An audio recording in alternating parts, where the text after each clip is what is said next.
Assalamu alaikum, dear students, dear viewers. It's paran metals and non-metals is important chapter to chemistry hun. This is particular tulmutti yahmaz as per physical properties, the chemical properties,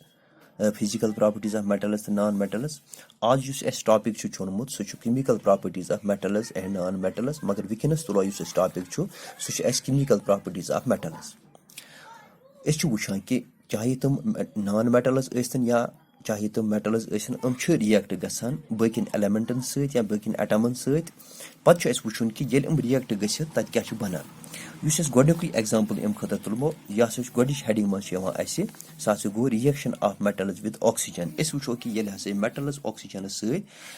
react करान रलान हम क्या बनावान अस वुचो कि अस निमोन metal यम सत तर फिक्री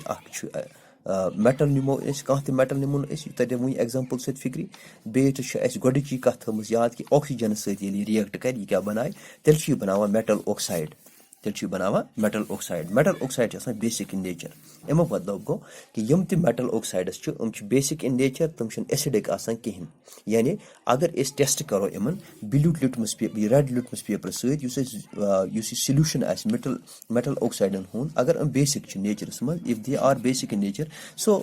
what happens it turns red litmus solution blue यानी कि जन रेड लिटमस सल्यूशन यह गई चेंज ब्लू कलरस मज ओके तम सत तोर फिक्री कि यह बेसिक ऑक्साइड्स आसान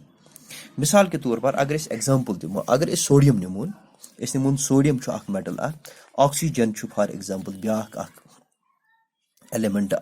यानी ऑक्सीजन सत रिएक्ट कर सोडियम कर ऑक्सीजन सत रिएक्ट यह बनावान सोडियम ऑक्साइड तिक बनाए सोडियम ऑक्साइड अस गोडे तोर फिक्र कि युस ति मेटल ऑक्सीजन सत रिएक्ट कर यह बनावान मेटल ऑक्साइड अमो मतलब गो सोडियम अगर वो मेटल ऑक्सीजन सत रेल बनाए यह सोडियम ऑक्साइड यह तर फिक्र कि अगर इहद सिंबल्स दिमो ये थो सुद वर्ड इक्वेशन सुद वर्ड इक्वेशन लफ्जों सन्स वनो कि केमिकल इक्वेशन हिंद जरिए हेको हत रिएक्शन यानी निमो sodium Na for example Na अमुक सिंबल यह सॉलिड तवे थो ताकि पे तर फिक्री कि यह गो सॉलिड तुम पोर्मुत इथे पे केमिकल रिएक्शन मज पोर्मुत G गो गैस इथे पे S गो सॉलिड AQ कुछ लिखित सह गो सल्यूशन एक्वस सल्यूशन तो L लिखित सह गो लिक्विड ओके गो सोडियम यह सोडियम यह कर रिएक्ट ऑक्सीजन सत O2 अमिच सिंबल आसान यह क्या बनाए अस तोर फिक्र कि यह बनाए सोडियम ऑक्साइड वो करो बैलेंस अस वो कि यह मिसाल के तौर पर ऑक्सीजन दई फिर ऑक्सीजन दई फिर तिक ये बढ़ो 2 यानी 2 टाइम्स ओ गो ऑक्सीजन दई फिर वो ऑक्सीजन प्रॉब्लम कहें वो एटम्स सोडियम जो गई 4 गो तेल ये लिखुन तेल 4 times sodium that means in atoms gun बराबर गो इत पे तोर फिक्र कि यह गो बैलेंस ओके दोम एग्जांपल निमो मैग्नीशियम प्लस ऑक्सीजन ये बना बना मैग्नीशियम ऑक्साइड गो अत बना मेटल ऑक्साइड अस तोर फिक्री कि ये कह मेटल ऑक्सीजन सत रिएक्ट कर यह बना मेटल ऑक्साइड अस वो कि मैग्नीशियम निमोन अत रलावो ऑक्सीजन यह बन मैग्नीशियम ऑक्साइड इस white powder solid white powder मगर अम ब्रोह कथ याद थो तो पता कि ये केमिकल प्रॉपर्टीज में पर्या कि ये मैग्नीशियम जालान यह पे गो साफ कर सैंड पेपर सतीस कालस हे बर्न गसित कि अत हीट पे दिन magnesium is given intense heat and light to form a basic oxide ये मैग्नीशियम हीट दिन अत हीट अम मूजूब दिन गोड यह दजि नी गोडे कहें कि यीस कालस अत रिमूव करो सो पे सो हार्ड कवरिंग सैंड पेपर यीस कालस यह रिमूव करो तीस कालस मैग्नीशियम सो रिबन दजित कहें अगर सुद मैग्नीशियम अनो यह ओन जूल अूल हार्ड कोटिंग पे तुल सैंड पेपर सको ऑक्सीजन सत रिएक्ट कर दज ऑक्सीजन के जरिए ये बर्न गि तो ऑक्सीजन सह बन मैग्नीशियम ऑक्साइड वाइट पाउडर सा यानी मैग्नीशियम बड़ इंटेंस हीट गो अत तोर फिक्री कि यम हसा मेटल्स तम इथे पे कमो मज मोस्ट रिएक्टिव कह तेल यम कम रिएक्टिव ये हसा मोस्ट रिएक्ट तम जल्दी जल्दी रिएक्ट गसित तिमन तीस हीट जरूरत कहें तिमन हीट हज जरूरत कहें या तिमन लाइट हज जरूरत कहें या तिमन बे कुछ चीज जरूरत ताकि हम हेकान रिएक्ट कर मगर यम हसा नॉन रिएक्टिव तिमन इन चीजन हज ज्यादा जरूरत one one for heat light या बाकी चीज तो یِم ہسا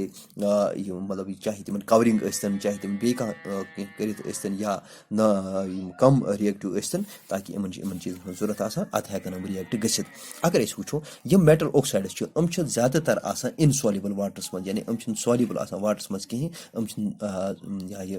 سلوٗشن بناوان کینٛہہ مگر کینٛہہ میٹلز چھِ یِم ہسا ڈِزالو آبس منٛز گژھان چھِ یِم چھِ بناوان الکلیٖز کیٛاہ چھِ بناوان الکلیٖز چھِ یِم بناوان یعنی یِم چھِ بناوان الکلیٖز یعنی یِم گٔے تِم میٹل اوکسایڈٕز یِم واٹرس منٛز ڈِزالو آسان تِمنٕے چھِ أسۍ وَنان الکلیٖز.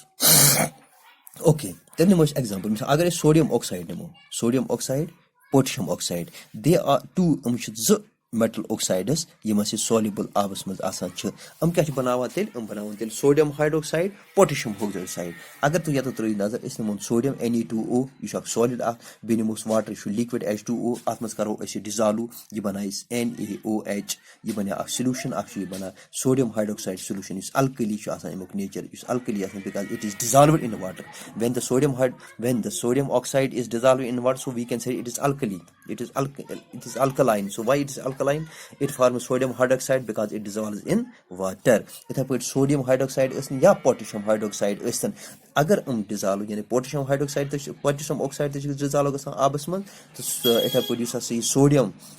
یُس سوڈیم چھُ آسان آکسایڈ یہِ چھُ ڈِزالو آبس منٛز گژھان. یِتھ پٲٹھۍ توٚر اَسہِ فِکرِ وٕنکیٚنس چھِ صرف زٕ ایٚگزامپٕل اکھ ایٚگزامپٕل یی اَسہِ یُس ہسا مِثال کے طور پر سوڈیم آکسیجنس سۭتۍ رِیکٹ گوٚو میگنیشیم آکسیجنس سۭتۍ رِیکٹ گوٚو اَمہِ پتہٕ توٚر اَسہِ فِکرِ کہِ یِم ہسا کینٛہہ میٹلز چھِ تِم چھِ آبہٕ سۭتۍ ڈِزالو گٔژھِتھ الکلیٖز بنان یِمن خٲطرٕ اَسہِ اکھ ایٚگزامپٕل دِم یہِ سوڈیم دِتھ تہٕ یِنہٕ وٲلِس کلاسس منٛز دِمو أسۍ باقٕے ایٚگزامپٕل تتھ منٛز پرو أسۍ پتہٕ اِمفوٹیرِک اوکسایڈٕس تہِ باقٕے وسلام.